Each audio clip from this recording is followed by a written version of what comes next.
So for today's video, I'm going to be discussing my November wrap-up.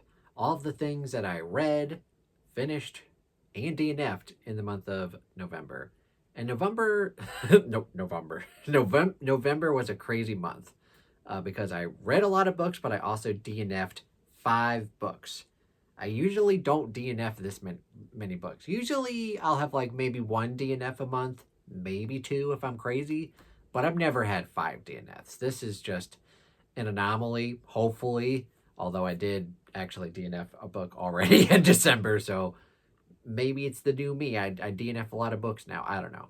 But I DNF'd 5 books, but I did manage to actually finish, I believe, 16 books.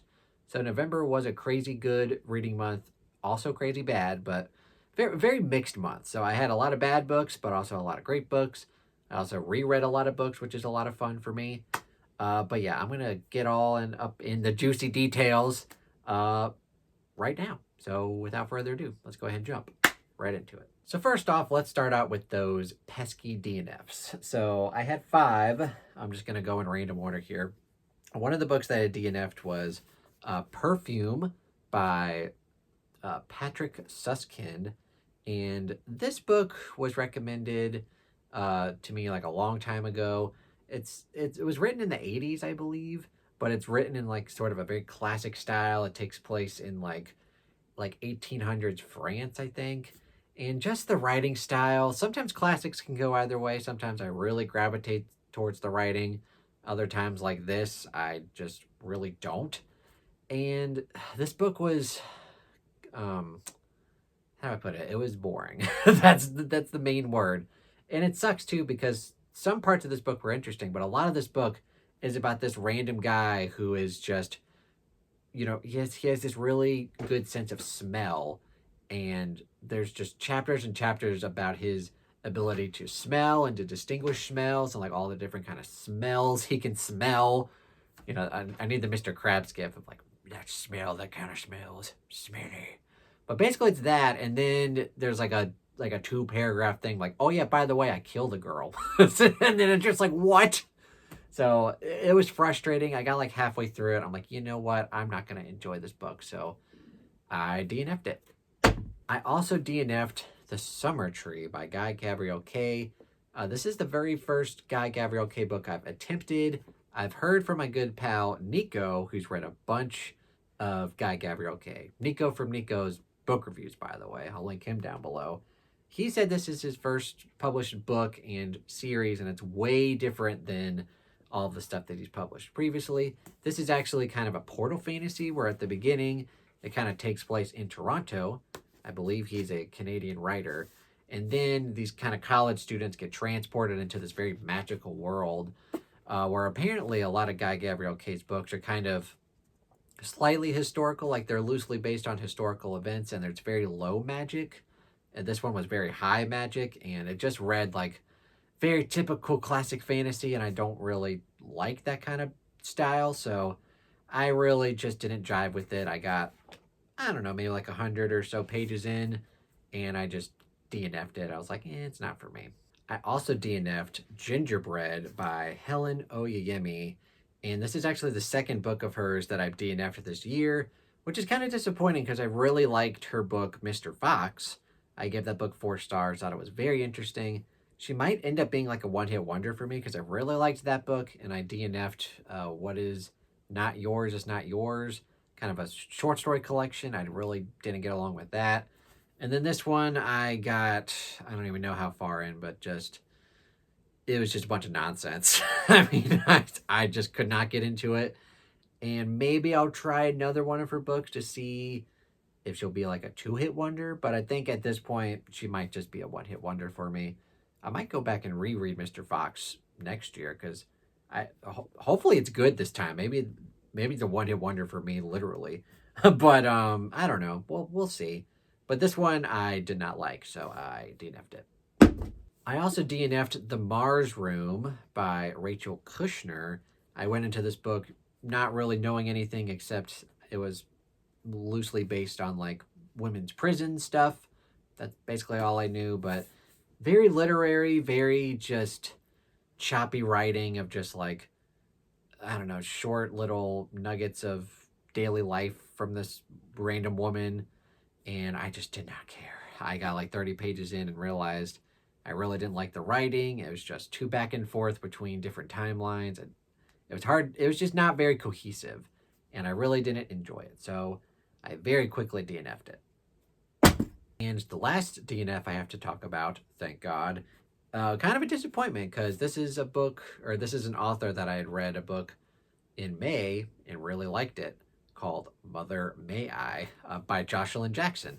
And I DNF'd The Girl Who Stopped Swimming. And I DNF'd it because going into this book, I did not know that this was actually kind of a chick flick book or a chick lit book, which was interesting because on the Goodreads tags list, it said like mystery, paranormal, ghosts. So I was like, ooh, this could be like a pretty interesting and out there thriller. And the first chapter was pretty promising. Basically, this woman sees the ghost of a girl and she kind of brings her to this pool, and then all of a sudden that girl is dead in the pool, and you're like, oh, that's weird and interesting. But then after that, it kind of turns into chicklet crap, and I really didn't care about it. So I was like, okay, if this is going to be what most of this book is, I just don't care. Kind of a promising start, but then downhill from there. So very disappointing. And this next book, I did finish. So all of the rest of these books I did finish, but I kind of wish that I didn't finish this book because the ending of this book was awful. Which very another very disappointing book for me. That's Never Lie by Frida McFadden. I loved Frida McFadden's The Housemaid and The Housemaid, whatever the sequel to that book is. Those two books were excellent, but I'd never read any kind of standalone books from her. So I found this at like a free little library, and I was like, yeah, I'll put it on one day. Actually, you know what? The story behind this is that I woke up in like the middle of the night and I couldn't go back to sleep. So I was like, you know what? I'll just get some reading done.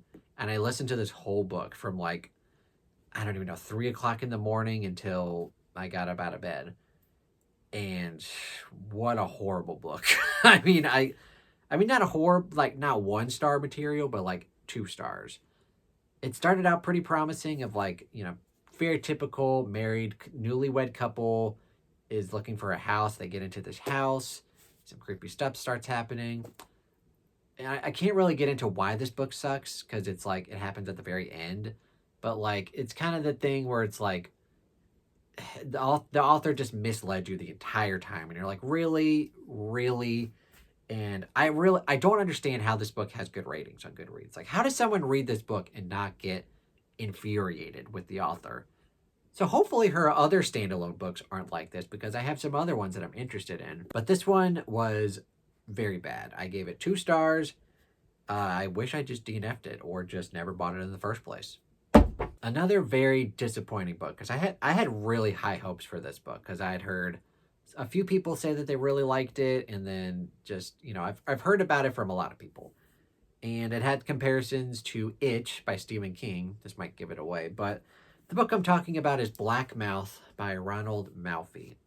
And this was my first Ronald Malfi book, and I was very excited because it was supposed to be kind of a more condensed version of It, which, if you know me, I do enjoy the book.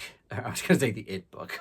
I do enjoy It, although my main complaint with it is that it's too long-winded. So getting the idea of getting a short, condensed version of that, you know, like maybe a modern version of it, sounded appealing. The problem is I didn't really enjoy the characters, and I really didn't enjoy the villain. So if you're going to compare a book to It, the villain has to be compelling. And the villain in this was absolutely not compelling, at least in my opinion. I read this book thinking like, how... I mean, I kind of get the comparison because it's all about these group of kids and they're kind of going back to their hometown and they're kind of remembering a bunch of stuff that happened with this random guy. But like, that's kind of where the comparison ends to me. Like everything else about this book, it's just not nearly as good, or it's just not as good as It. And it's a very underwhelming book. It's not terrible, but I gave it 2.5 stars. Very disappointed.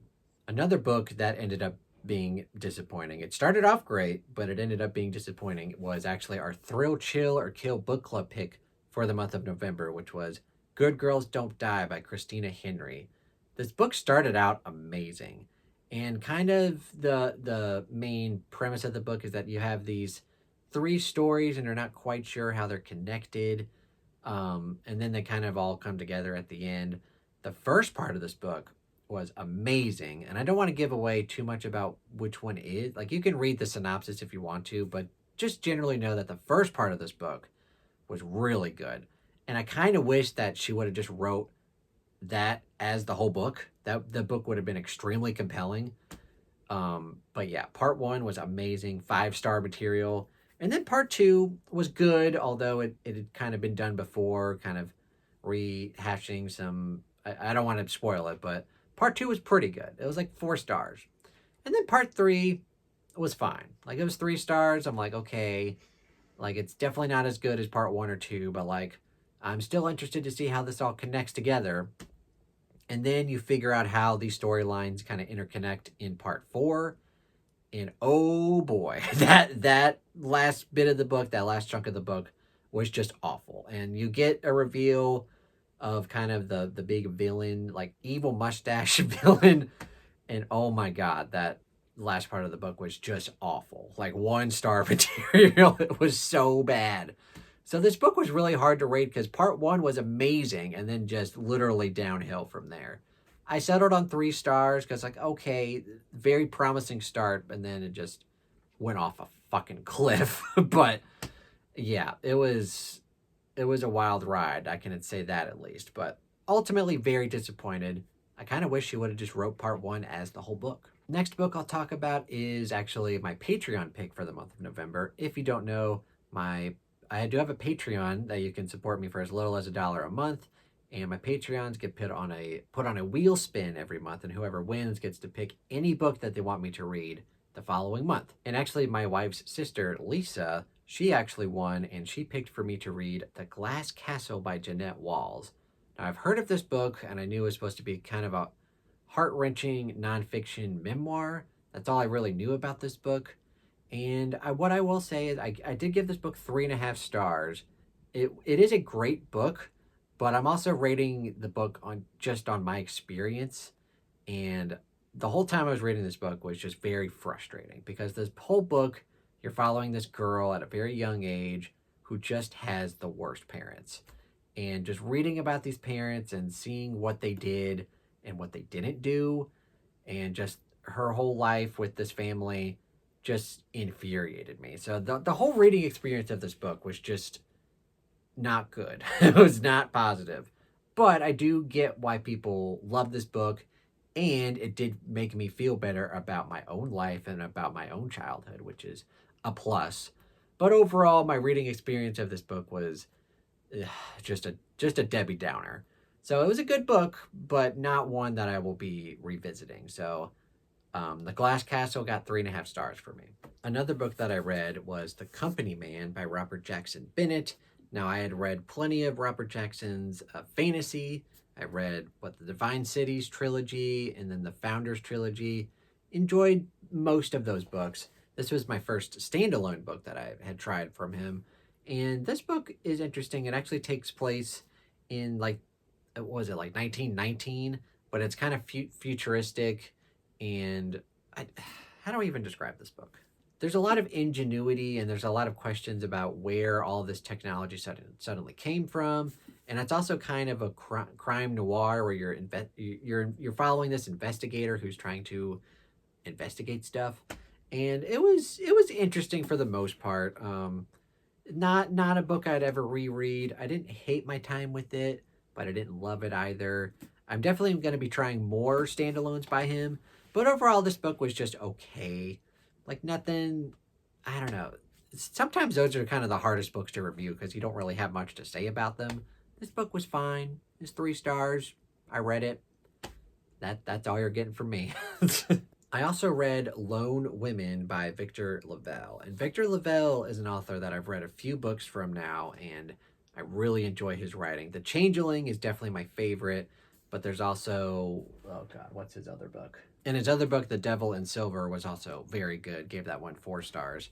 Lone Women has so far been my least favorite novel that I've read. I also read The Bout of Black Tom, which was a novella, and that one was just okay. This one was pretty good. It takes place kind of in the 1800s. It follows a female black protagonist after she, I don't want it. I don't know. I don't know if I want to give that away, but you're following this female protagonist. She's kind of running away from something, and the whole time she's kind of got this really big trunk that she's traveling with that's just extremely heavy, and the whole time you're kind of you're trying to figure out what is in here, and it's just a very Victor Lavelle always has very interesting writing structures and techniques with his writing that makes you wonder like what the hell is going on. And yeah, it was very interesting to get the reveal of what was going on. My main issue is like the second half of this book maybe was a little less intrigued by. It had a really great start. The characters were pretty good. And it is very literary. And definitely in the sense of like, I didn't get all the questions that I had answered. Like, it's okay to have some of them left unanswered, but there was one kind of glaring thing that I'm like, I really wanted to know why that happened. But overall, I did enjoy my time with it. It's probably not one that I'll go back and reread a ton, but I did enjoy my time with it, and I gave it 3.5 stars. I gave a bunch of books that I read in November 4 stars, including this reread, The Shining by Stephen King, which was actually our November pick for the Stephen King book club. And for December, we're reading Dr. Sleep. I kind of already have read it because I got my library, my audiobook early from the library, so I've already read it. But yeah, I read The Shining in November. Obviously a classic for a reason, although I do have that unpopular opinion that I like Dr. Sleep a bit more. But still, The Shining is a great reread as well. I love the movie. I haven't watched the movie in years. I need to go back and watch that again. But yeah, what can I say about The Shining? It's a great book. Go read it if you haven't already. It's excellent. And then go check out Dr. Sleep with us in December. Another 4-star book was Brain on Fire by Susanna I cannot pronounce this author. I always want to say Callahan, but like that's not how it's pronounced. But anyway, this book was very good. And if y'all don't know, I did go to college and I majored in psychology, and I did read like a bunch of psychology books with that major. And this kind of harkened back to like those kind of days. This is definitely a book that I would have loved to read back when I was interested in that kind of stuff. Basically, it's about this woman who just starts experiencing these weird symptoms, and eventually it kind of just spirals out of control, and she doesn't really know what to do. Her family doesn't know what to do, and it's her kind of discovering what's wrong with her. And there's a lot of cool just brain chemistry stuff that's happening, because a lot of the times it's not just someone just going crazy for no reason. It's a lot of the times it's your brain and chemicals and just a lot of neuro stuff. So it was interesting to see what exactly was happening with her, and for her to eventually recover and actually write this book. So yeah, it was pretty interesting. I gave it 4 stars. Pretty good read. I also gave 4 stars to She's Too Pretty to Burn by Wendy Hurd.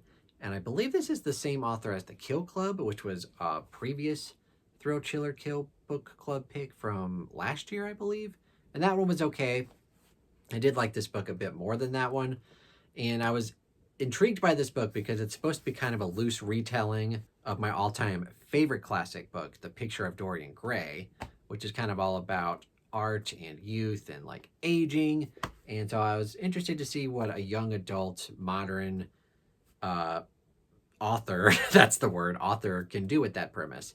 Sadly though, like even though I did really enjoy this book, I loved the writing and I loved the characters.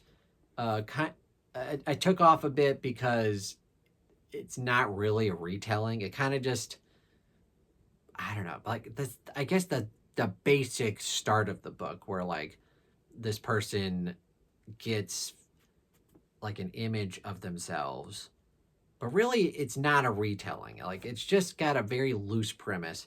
I was kind of hoping it would kind of have similar beats to the actual book, but it didn't. But anyway, I still really loved the characters and the writing, like I said. Also, I didn't really love the ending, and I didn't love, I don't know, maybe like the last third of this book. It started out fantastic. I was like, this could be a 5-star book, but it kind of went into a direction that I didn't really love. But anyway, I did really enjoy this book and gave it 4 stars. I just kind of wished it was a bit more, I don't know, on the nose with like the retelling aspects, but it kind of just had the very loose premise, and that was it. It was still good though. I also read The Latecomer by Jean Hoff Corlitz, and this is the same author as The Plot, which again, a previous Thrill Chill Kill book club pick from last year. Loved that book, gave it 5 stars. One of the best thrillers I've read in quite a long time. And I was interested in this book just because I loved The Plot, but also this less of a thriller, kind of more just contemporary book. And I really wasn't sure what to think of this book. But I really did enjoy this book. I gave it 4 stars. I'll kind of tell you the loose premise of this. We fall back all the way to the 70s. We're getting introduced to this couple who's having a really hard time getting pregnant, but eventually through some, I don't even remember what it's called, IVF, like they get pregnant with triplets, which is pretty interesting.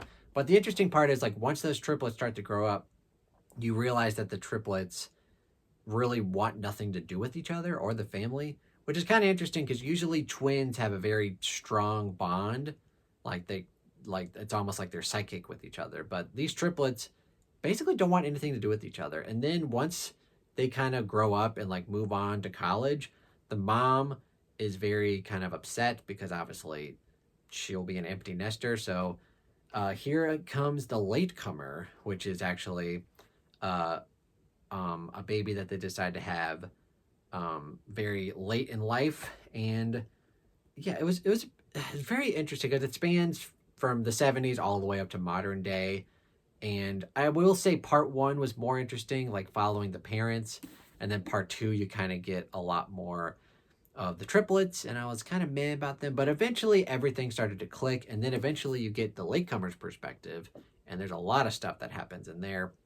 By the end of the book, I really did enjoy the structure of this. Very interesting structure. Like I said, going all the way from the 70s all the way up to present day. And yeah, it was very interesting. Very great writing, great characters like I love. And yeah, very interesting book overall. Next book I gave 4 stars to was No One Can Know by Kate Alice Marshall. And I was very excited to check this book out because it's the same author as What Lies in the Woods. Yet another previous Thrill Chill Kill book club pick. That one I really loved and gave it 4.5 stars. This book I gave 4 stars to. Again, great writing, great characters. I wasn't as compelled though, like the actual premise of the book and the story and the outcome. It felt kind of stereotypical, but it was still really good. And she's definitely an author that I can see myself going back to check out a lot of her new books. And I think she's actually written quite a few like less popular books. I might go check them out as well. But this one was another solid thriller, and yeah, 4 stars. Whew, this is going to be a long wrap-up, a long video to edit, but I believe I just have 6 books left. 2 of them are new to me, and then 4 of them are rereads. So I'll try to go quickly here, but we'll see. First one I have to talk about is Hidden Pictures by Jason Rekulik. No, don't really know how to pronounce that name. But this book I had been interested in for a long time, and I waited until I got the paperback version, like a physical edition, because there's pictures like laid in throughout this book. I mean, obviously it's called Hidden Pictures, so you would expect that. But this was a really cool kind of horror thriller book, basically about this young girl who starts nannying for this couple and this very young 5-year-old kid, and strange stuff starts happening, and it was really good. I do kind of understand some of the criticism that I've heard from, I mean, I won't get into that in this video, but there's some criticism with the author about kind of the main twist of this book. I didn't really mind it. I thought it was entertaining, And yeah, overall, this book was very good, very fast paced, and I loved the picture elements of this book, and overall the mystery and just the blending of thriller and horror stuff was really good. And yeah, definitely worth the read in my mind. But do know that the author has some backlash with this book. So if you want to know, go look it up. I won't spoil it here, but I didn't really mind it. Overall, I really enjoyed the book and gave it 4.5 stars. And probably my favorite book of the month that's not a reread would have to go with The Writing Retreat by Julia Bartz. I just finished this a couple of days ago, like at the very end of November. And of course, this was also supposed to be for December, supposed to be a December book, but I got it early on Libby, so I just went ahead and read it. Also, I got it for Stacy, but she's actually DNF'd this book, so stay tuned for that wrap up.